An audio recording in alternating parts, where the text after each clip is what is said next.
केन्दुझर जिला घसीपुरा निर्वाचन मंडल घटगां ब्लॉक गोलाबंध गाँव में बीजेडी विशाल समावेश अनुष्ठित होती सभारे केन्दुझर सांसद प्रार्थी धनुर्जय सिद्धू घसीपुरा विधायक प्रार्थी बद्रीनारायण पात्र उपस्थित थे। 10,000 अधिक लोक इस समावेश सभारे जोग देते। सभारे अभिभाषण रखी स्वाधीन प्रार्थी सौम्यरंजन पट्टनायक बर्षिले बद्रीनारायण पात्र। एसहित बीजेपी को टार्गेट करते बद्री मिछुआ दल उपर विश्वास न करने को कर्मी को परामर्श देते। नवीन पट्टनायक विकास धारा को बजाय रखा सहित जोड़ी संख्यार भोट दे सांसद प्रार्थी और विधायक प्रार्थी को विजय करने कर्मी को आह्वान देते। एटी गोटे विदेशी शक्ति आसी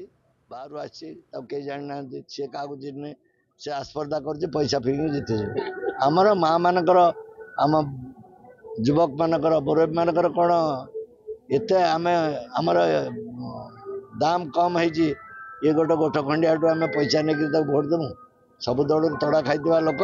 ता भाग्य परीक्षा ये कर उचित जवाब पाइब उचित जवाब देवे लोक मैंने जे एठी तापाई स्थान ना एठू विजु जनता दल नवीन पट्टनायक विजय सुनिश्चित बोधे 50-60 हजार अधिक मार्जिन विजु जनता दल जीत आसंता 25 तारिख जाऊथिबा निर्वाचन रे आमे मुख्यमंत्री को षष्ठ थर आसन में अलंकृत करने डबल संख्या भोट देवार कथा आज समस्त मुहर बाहर एवं ये निश्चित भाव में डबल संख्या माने सांसद प्रार्थी एवं आमर विधानसभा प्रार्थी निश्चित भाव में से विजय हो।